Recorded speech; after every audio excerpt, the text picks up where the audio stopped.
సంవత్సరాల తరబడి ఎన్ని మందులు వాడినా మీ మోకాల నొప్పులు తగ్గట్లేదా? ప్రాణ పెయిన్ క్లినిక్ లో అత్యాధునిక చికిత్స. ఆర్జీకర్ హాస్పిటల్ కి వచ్చినాం మనం ఈ రోజు. ముఖ్యంగా మన సౌత్ నుంచి వచ్చిన ఏకైక ఛానల్ సుమన్ టీవీ. మీ అందరికీ అసలు ఇక్కడ ఏం జరిగిందో స్పష్టంగా చూపించే ప్రయత్నంలో ఎక్స్క్లూజివ్ గా మీ అందరి కోసం ఈ రోజు నేను కోల్కతాలో ఉన్న ఈ హాస్పిటల్ కి వచ్చిన, ఆర్జీకర్ హాస్పిటల్ కి. సో ఇక్కడ నా వెనకాల మీకు కనిపిస్తున్న ఎమర్జెన్సీ వార్డ్ ఏదైతుందో ఇది ఎమర్జెన్సీ ఎంట్రన్స్. మీరు కనబడుతుంది కదా, మీకు వెనకాల మొత్తం క్లోజ్ చేయడం జరిగింది. దాన్ని బేసిక్ గా ఎమర్జెన్సీ వార్డ్ అనేది దానికి అడ్డంగా ఒక చిన్న వెహికల్ ఒక నిమిషం ఆపితేనే అసలు హంగామా వేస్తారు. అలాంటిది ఈ రోజు జరిగిన ఇన్సిడెంట్ వల్ల కంప్లీట్ గా దీన్ని క్లోజ్ చేసి ఎమర్జెన్సీకి అటువైపు నుంచి ఓపెన్ చేసి అట్లా పోనిస్తున్నారు జనాలందరినీ కూడా. సో యాక్చువల్లీ ఇది ఎందుకు క్లోజ్ చేసిండ్రు అనేది చెప్తాను నేను. ఎందుకు అని అంటే ఇదే బిల్డింగ్ ఇప్పుడు నా వెనకాల కనబడుతుంది కదా, ఈ బిల్డింగ్ లా 3rd ఫ్లోర్ లా ఆ అమ్మాయి ట్రైనీ డాక్టర్ గా, అంటే పీజీ కంప్లీట్ చేసుకొని ట్రైనీ డాక్టర్ గా కొంచెం, అంటే ట్రైనీ కాబట్టి కొంచెం స్టేఫెన్ వస్తుంది. సో ఆ స్టేఫెన్ తీసుకుంటూ ఇక్కడ వర్క్ చేయడం జరుగుతుంది. ఆ అమ్మాయి ఉద్యోగం చేసే ఆ గంటలు ఏవైతే ఉన్నాయో అవి 36 గంటలు, అంటే 36 hours ఆఫ్ వర్కింగ్. అంటే 36 hours వర్కింగ్ చేస్తున్న ఒక మహిళ అలిసిపోయి ఒక సెమినార్ హాల్లో పడుకుందాం, కొంచెం రెస్ట్ తీసుకుందాము, ఒక 2 గంటలు, 1 గంటనో టైం దొరికింది కదా అని చెప్పేసి పాపం అలిసిపోయిన పిల్ల ఇంకొక 2 గంటలల్లా ఆమె ఉద్యోగం కంప్లీట్ చేసుకుని ఇంటికి పోవాల్సిన పిల్ల రాత్రి 2 గంటల ఆ సమయంలో 2 గంటలకు 3 గంటలకి కొంతసేపు అట్లా పండుకుందామని పండుకోగానే ఆమె పైన ఈ అఘాయిత్యం జరిగింది. సో ఆమెకి అభయాన్ని పేరియడం జరిగింది. ఆ అభయకు న్యాయం కావాలి అని చెప్పి చాలా మంది వెనకాల చూసారు కదా, జస్టిస్ కావాలి అని చెప్పేసి జస్టిస్ ఫర్ అభయ అని చెప్పి రాసిండ్రు. అయితే ఇక్కడ ఏంది అని అంటే ప్రతిరోజు ఈ అమ్మాయి, ఈ అభయ ఎవరిపైన అయితే ఈ అఘాయిత్యం జరిగిందో, విక్టిమ్ ఎవరైతే ఉన్నారో ఇక్కడ నుంచే ప్రతిరోజు ఇట్లా అని ఈ ఎంట్రన్స్ నుంచే లోపలికి వెళ్ళేదట ప్రతిరోజు ఉద్యోగం చేయడానికి. ఇదే ఎంట్రన్స్ నుంచి ఆ సంజయ్ రాయ్ అనే ఎవరైతే కిరాతకుడు ఉన్నాడో ఆయన కూడా ఇక్కడ నుంచి పోతాడంట. సో ఆయన ఏంది అని అంటే బేసిక్ గా పోలీసులు కాంట్రాక్ట్ బేస్డ్ గా ఆయనని ఉద్యోగంలో పెట్టుకున్నారంట. సో కొన్ని పనులు చేయడానికి మనందరికీ తెలుసు, కాంట్రాక్ట్ బేస్ గా కొంతమంది పోలీసులు కొంతమందిని వర్క్ లో పెట్టుకుంటారు. ప్రతి నెల 15,000 అట్లా కొంచెం పైసలు ఇచ్చేసి పెట్టుకున్న ఒక వర్కర్. ఇక పోలీసు వాళ్ళు మనకు అండగా ఉన్నారు కదా అని చెప్పేసి ఒక కిరాతకమైన ఆలోచనతోని ఆ పిల్లని ప్రతిరోజు, అభయాన్ని ప్రతిరోజు పోతుండగా వస్తుండగా గమనించేటోడంట ఈ సంజయ్ రాయ్ అనేటోడు. అంతేకాకుండా ఇద్దరు కూడా ఇదే ఎంట్రన్స్ లో పోవడము.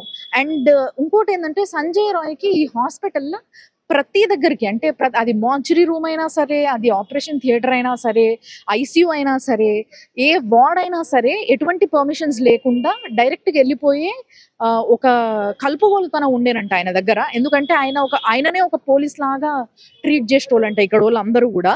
అంతేకాకుండా కరెక్ట్గా ఈ ఘటన జరగడానికి, అంటే 20 రోజుల కింద జరిగింది ఇది. సో 20 రోజులకి కరెక్ట్ గా ఇంకో 2 వారాల క్రితము ఇక్కడ ఎవరైతే లేడీస్ వర్క్ చేస్తున్నారో, అంటే నర్సులు కావచ్చు, ఎవరైతే స్టాఫ్ ఇక్కడ వర్క్ చేస్తున్నారు ఈ హాస్పిటల్లో, వాళ్ళని చాలా గలీజ్ గా ట్రీట్ చేసిండంట, అంటే మిస్బిహేవ్ చేసిండంట ఈ సంజయ్ రాయ్ అనేట ఆయన. సో అట్లా మిస్బిహేవ్ చేసినందుకు గనక వాళ్ళు పోయి ప్రిన్సిపల్ కి ఆల్రెడీ ఒక కంప్లైంట్ ఇవ్వడం కూడా జరిగిందంట. ఇట్లా మా పైన ఇట్లా చేసిండు, ఇట్లా మాతో మిస్బిహేవ్ చేసిండు ఈ సంజయ్ రాయ్ అనే వ్యక్తి అని చెప్పేసి ఆయన పైన కంప్లైంట్ ఇచ్చినప్పటికీ ఆయన పైన ఎటువంటి యాక్షన్ తీసుకోకపోవడం వల్ల ఇంకా విజృంభించిండు. అంటే మనని ఎవ్వరు ఏం చెయ్యలేరు, మనని ఎవ్వరు ఏం అడగరు, ఏం అనరు అన్న ఒక ధీమా ఎక్కువ అయిపోయి దానితోని ఆ క్రూరత్వంతోని ఆ మనిషి ఈ విధంగా ఈ రోజు బిహేవ్ చేసి ఒక డాక్టర్, అంటే రేపటి రోజు సమాజానికి ఎంతమంది ప్రాణాలు కాపాడేదో ఆ పిల్ల, 31 ఏళ్ల పిల్ల, ట్రైనీ, చాలా అందంగా ఉంటదంట అమ్మాయి కూడా. సో అలాంటి ఒక అమ్మాయిని అరాచకంగా, మీ అందరికీ తెలుసు కదా, ఆ ఇన్సిడెంట్ జరిగిన తర్వాత ఆ తల్లి గుండెలు బాదుకొని ఏడ్చింది కూడా ఇదే ప్లేస్ లా, ఈ ఎమర్జెన్సీ వార్డ్ కి ఆపోజిట్ ఇక్కడ బయట 3 గంటలు వెయిట్ చేయించారంట. ఇక్కడనే ఆ పేరెంట్స్ కూడా 3 గంటలు ఆ అమ్మాయిని చూడడానికి వెయిట్ చేసిండ్రంట. అయితే ఇక్కడ ఎవరైతే సిబ్బంది ఉన్నారో, ఇక్కడ ఇందులో పనిచేసేటోళ్ళు ఎవరైతే ఉన్నారో, హెడ్లు కావచ్చు, లేకపోతే మేనేజర్లు కావచ్చు, సూపరింటెండెంట్లు కావచ్చు, వీళ్ళందరూ కూడా అసలు ఏమైందో తెలియదు కానీ ఈ ఇన్సిడెంట్ ని కప్పిపూడ్చడానికి చూస్తున్నారు అని చెప్పి ఇక్కడ ఇంతకు ముందు చదివైన ఎక్స్ స్టూడెంట్స్ కానీ ఇక్కడ పనిచేస్తున్న వాళ్ళందరూ కానీ చెప్తున్న విషయం ఇదే. వాళ్ళు బాగా కోడ్ చేసి చెప్తున్న విషయం ఏంటంటే ప్రతి ఒక్కరు ఇక్కడ పనిచేసేటోళ్ళు ఈ ఇష్యూ పైన బయటకు వచ్చి మాట్లాడాల్సింది వాళ్ళే. ఎందుకంటే దగ్గర నుంచి ఆ అమ్మాయిని చూసిండ్రు, ప్రతిరోజు అమ్మాయిని కలుస్తారు. అలాంటి ఒక అమ్మాయికి మన మధ్యలో తిరుగుతున్న ఒక ఆడపిల్లకి ఇలాంటి ఒక అన్యాయం జరిగింది అని అంటే ఆ పిల్లని వెనకేసుకు రావాల్సింది పోయి అసలు ఈ నిందితుడు ఎవరైతే ఉన్నాడో, ఎవరైతే ఈ ఇన్సిడెంట్ కి కారణమో వాడిని వెనకేసుకొస్తున్నారు, అసలు ప్రూఫ్లన్నీ దాచిపెడుతున్నారు అని చెప్పేసి కొంతమంది ప్రొటెస్టర్లు కూడా మనకి చెప్పడం జరుగుతుంది.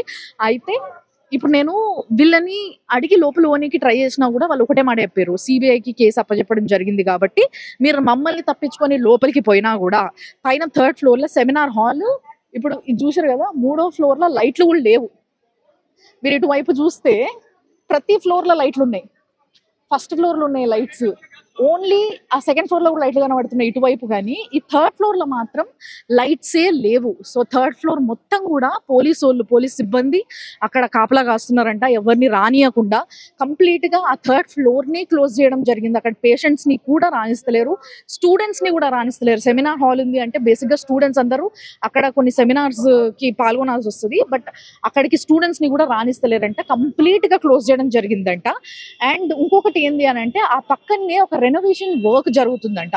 ఆ రెనోవేషన్ వర్క్ లో భాగంగా ఏ సెమినార్ హాల్లో అయితే ఈ ఘటన జరిగిందో అక్కడ ఒక గోడని కూలగొట్టడం జరిగింది. ఆ గోడని అంటే ఇంత పెద్ద ఇష్యూ అయిన తర్వాత బేసిక్ గా అక్కడ ఏమి ముట్టుకోనియరు, అక్కడ ఎక్కువ మందిని తిరగనియరు. ఇప్పుడు ఫర్ ఎగ్జాంపుల్ పోనీకి ప్రయత్నిస్తున్న మీడియా వాళ్ళని కూడా లోపల చూపియని ఇస్తలేరు, అసలు లోపలికి అడుగు పెట్టనిస్తలేరు. బట్ ఇలాంటి సిచ్యువేషన్ ఉన్న సమయంలో ఆ రెనోవేషన్ ని ఎట్లా అలౌ చేసిండ్రు, ఎట్లా గోడను కూలగొట్టడం జరిగింది ఈ ఇన్సిడెంట్ జరిగిన తర్వాత అని ఒక క్వశ్చన్ మాత్రం ప్రతి ఒక్కరికి క్వశ్చన్ మార్క్ గానే మిగిలిపోయింది. అండ్ ఇంకొకటి ఏంది అని అంటే ఆ అమ్మాయి ఇంకొక 2 గంటల్లో ఇంటికి వెళ్ళిపోవాల్సిన పిల్ల పొద్దున 11 వరకే కూడా ఇంకా ఇంటికి రాకపోయేసరికి తల్లి తండ్రి ఒక్కసారిగా ఏమైపోయిందో అసలు. అంటే రాత్రి పడుకునే ముందు తల్లిదండ్రితో మాట్లాడిన పిల్ల, నేను తిన్నా ఇప్పుడే, కొంచెం రెస్ట్ తీసుకొని మళ్ళీ డ్యూటీకి ఎక్కాలే, కొంచెం రెస్ట్కి టైం దొరికింది నాకు అని తల్లి తండ్రికి ఫోన్ చేసి చెప్పి అప్పుడే జస్ట్ పడుకున్న పిల్ల పైన ఈ అఘాయిత్యం జరిగింది. అందరికీ రేజ్ అయిన క్వశ్చన్ ఏంది అని అంటే ఒక్కడు కాదు, ఇది ఈజీగా ఒక 3-4 కలిసి చేసిన అఘాయిత్యం, అంటే సామూహిక అఘాయిత్యం అని చెప్పేసి ఒక కన్క్లూజన్కి వచ్చిండ్రు. కానీ ఇప్పటికీ కూడా సంజయ్ రాయ్ కాకుండా ఇంకా ఎవరు చేసిండ్రు, ఇంకా ఎవరు ఈ అఘాయిత్యంలో పాల్గొన్నారు అన్న విషయాన్ని మాత్రం ఇంకా ఎటువంటి ఇన్ఫర్మేషన్ బయటకి లేదు. సిబిఐ దీనిపైన అన్ని రకాలుగా ట్రై చేస్తుంది, అసలు ఏం జరిగింది ఆ రోజు, ఎవరెవరు ఉన్నారు అని చెప్పి. కానీ సీసీ కెమెరాస్ ఏవైతే ఉన్నాయో ఇప్పుడు ఇక్కడ కూడా మీరు చూడొచ్చు, లోపల వైపు సీసీ కెమెరాస్ ఉన్నాయి, బయట చూస్తే ఒక్క సీసీ కెమెరా కూడా కనిపిస్తలేదు. సో ఎక్కడి నుంచి అయితే లోపలికి పోవాలనో బేసిక్ గా ఆ గేట్ నే ధ్వంసం చేయడం జరిగింది. అంటే పేరెంట్స్ ని కూడా అసలు డెడ్ బాడీని చూడనీయకుండా, అంటే ఫస్ట్ ఇక్కడ నుంచి ఫోన్ చేసేసి మీ అమ్మాయికి హెల్త్ బాగాలేదు అని చెప్పిన ఒక 15-20 నిమిషాలకే మళ్ళా ఫోన్ చేసి తల్లిదండ్రులకి మీ అమ్మాయి అటెంప్ట్ చేసుకుంది అని చెప్పేసి, అంటే ఆత్మహత్యాయత్నం చేసుకుంది అని చెప్పేసి కంప్లైంట్ చేయడం జరిగింది పేరెంట్స్ కి.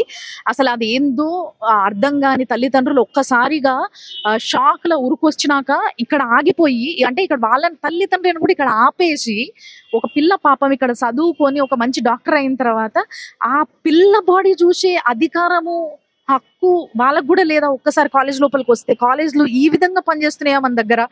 అసలు ఆ సమయంలో ఎప్పుడైతే పేరెంట్స్ వెయిట్ చేస్తున్నారో ఇక్కడ, అప్పుడు చాలా మంది బలవంతంగా లోపల పోవడానికి ట్రై చేసిండ్రు. అట్లా ట్రై చేసినప్పుడే ఈ ఏవైతే గేట్స్ ఉన్నాయో ఈ గేట్స్ అన్నిటిని కూడా ధ్వంసం చేసిండ్రు, మొత్తం ఇరగొట్టేసిండ్రు. సో అందుకోసం ఈ గేట్ అంతా కూడా ఇరిగిపోయింది. దానివల్లే ఇక్కడ జస్ట్ ఒక ఇది బ్యారియర్ ఒకటి అడ్డం పెట్టుకొని చైర్లు వేసుకొని బయట కూర్చున్నారు పోలీసులు అందరూ కూడా. ఆడోళ్ళు వస్తే ఆడోళ్ళని ఆపడానికి, మొగోళ్ళు వస్తే మొగోళ్ళని ఆపడానికి, మగ పోలీసులు ఆడ పోలీసులు అందరూ కూడా బయట ఉన్నారు. సో అది పరిస్థితి ఈడ.